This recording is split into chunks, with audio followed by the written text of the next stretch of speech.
when we see Tony Blair meeting with George Bush Jr., we are actually seeing two knights of secret orders. Blair is rumoured to be a sovereign knight of Malta, whilst Bush is confirmed as being a knight of Eulogia, his title bestowed upon him whilst laying in a coffin at the Skull and Bones Secret Society headquarters at Yale University.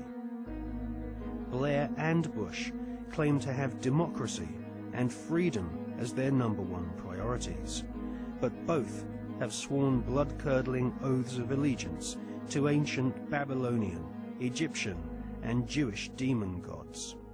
Both have sworn on pain of death not to reveal the secrets of their Masonic orders. Both have been initiated into the age-old Illuminati global network, which is obsessed with death and murder.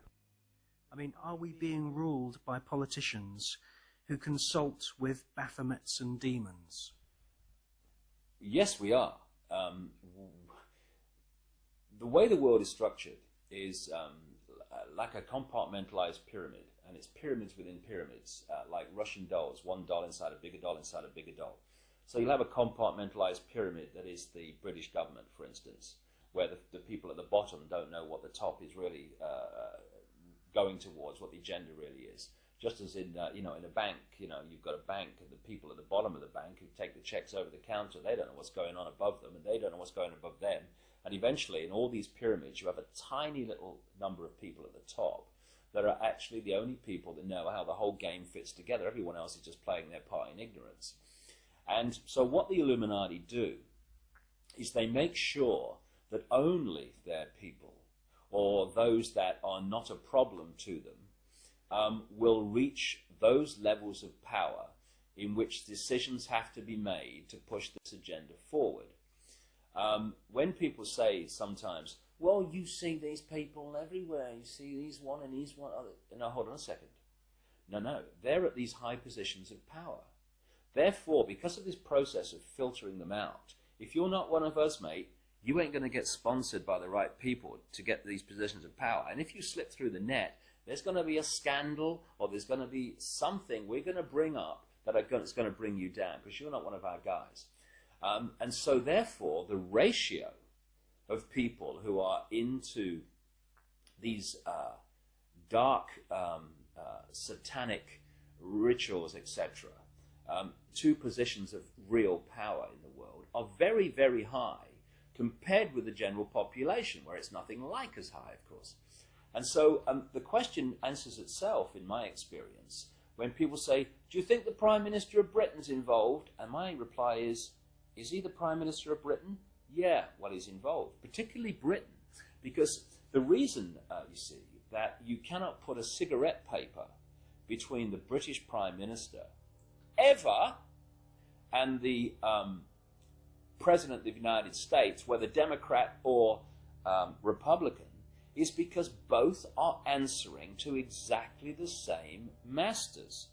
And Blair and Bush, who are gophers, I mean, the real power you don't see. They're just, if they're on public display, they're still at gopher level.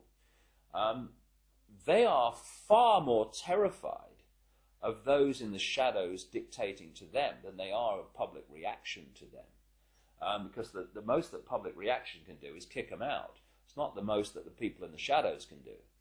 I was talking years, indeed, before Blair came to power, that Blair was a chosen one, and that he would be brought through, and one of his tasks would be to take Britain into the euro, among many other things. And this is why Bush and Blair speak from the same song sheet, because the same people are handing out the song sheets.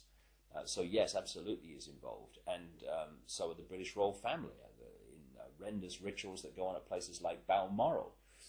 And if what really goes on comes out, and it will, people like Bush and Blair and the British royal family will have to reincarnate many times to complete the sentence.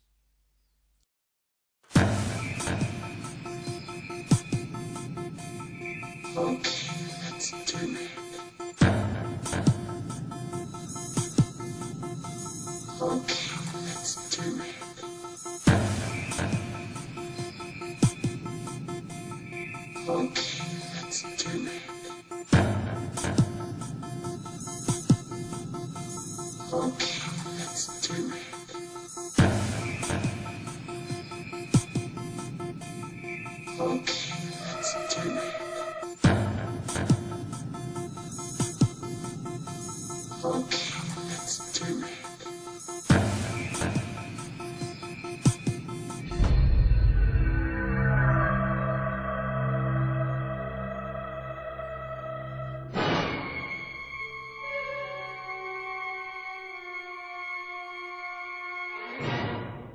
I was an FBI agent for 27.5 years. At the time of my retirement, I was the senior special agent in charge of the FBI Los Angeles Division. I have been qualified in the courts as an expert on cults and satanic ritual abuse. I have information from various sources that judges, law enforcement, prosecutors, attorneys, doctors, and many prominent individuals, including actors, actresses, professional football and baseball players, are involved in these type activities.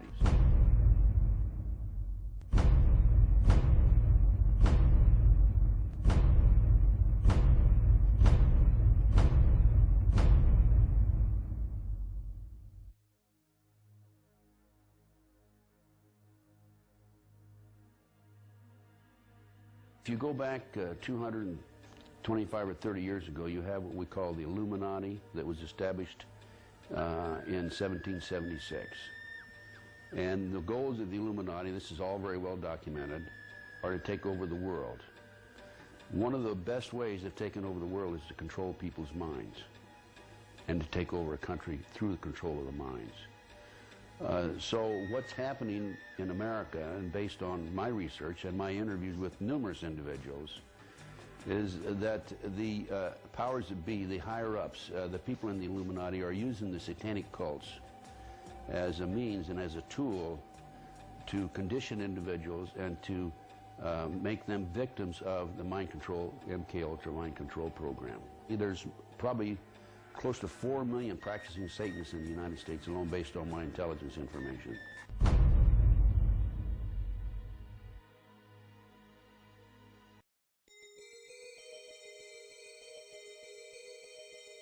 If the many authors on the subject of the occult are correct, and Tony Blair has been initiated into the 33rd degree, then his pseudo-Christian morals will be compromised by the fact that devil worshippers and high-ranking Freemasons have walked through the corridors of power hand in hand for centuries.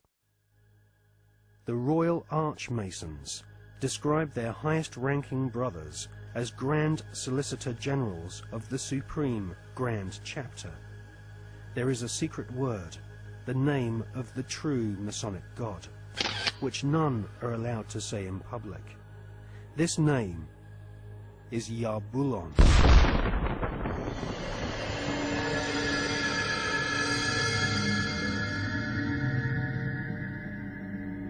The Masonic God is not the same God of the Bible, which the Masons call Adonai. Yarbulon has been described by Christian minister Canon Brian Brindley as an unholy compound of the Hebrew name of God, Jehovah, with the heathen names for Baal and Osiris. The highest ranks of Freemasonry utter Yarbulon as the one sacred and mysterious name of God. Yarbulon is a tripantheon Masonic god, in part deified as the historical Baal, which the Oxford English Dictionary confirms as being a Hebrew word. Baal is the chief male deity of the Phoenician and Canaanite nations. To the tribes of the Old Testament, Baal was the devil himself.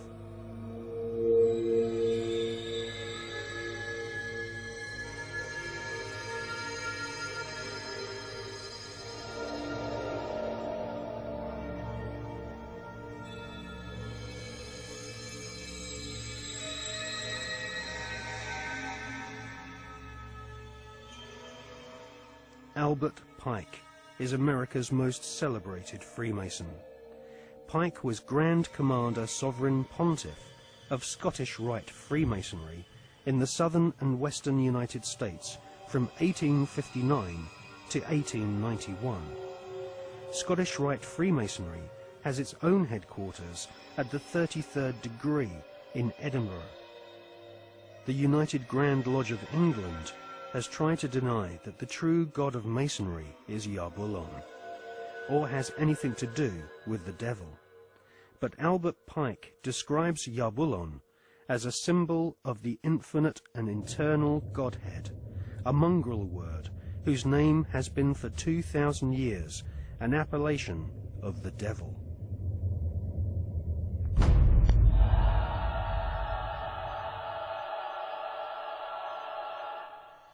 On the 14th of July 1889, Albert Pike issued these instructions to 23 Scottish Rite Supreme Councils throughout the world. We worship a God, but it is the God that one adores without superstition. To you, Sovereign Grand Inspectors General, we say this, that you may repeat it to the brethren of the 31st and 32nd degrees. The Masonic religion should be the Luciferian doctrine. Lucifer is God. The true and pure philosophical religion is the belief in Lucifer. So, Yarbulon is really an alternative name for the devil. The last syllable, on, is a code name for the ancient Egyptian god Osiris, who was the god of the dead. There can be no doubt that the Scottish Rite form of Freemasonry in America and Britain is controlled by high-ranking 33rd degree Masons who worship Satan or Lucifer as their god.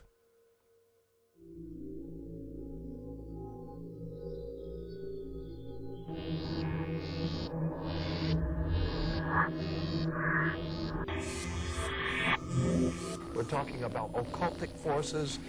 We're talking about the five-pointed pentagram, which was used by satanic worshippers for thousands of years. If you take the 5 points off of a five-pointed star, or a pentagram, you have left in the middle a pentagon. The pentagon is directed toward the North Star, because according to the ancient Babylonians, that's where you gathered power from the gods of the North in war.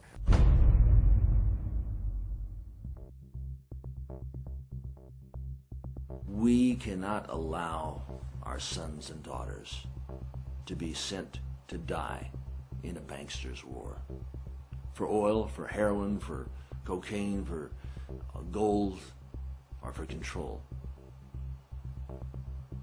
Sun Tzu, the great strategist of war, said that all confrontations are won before the battle begins. There has never been a battle that has been won defensively. But we must prepare by becoming self-sufficient. We must prepare to do that which has not been done before. Once identifying the enemy, they have to be routed out.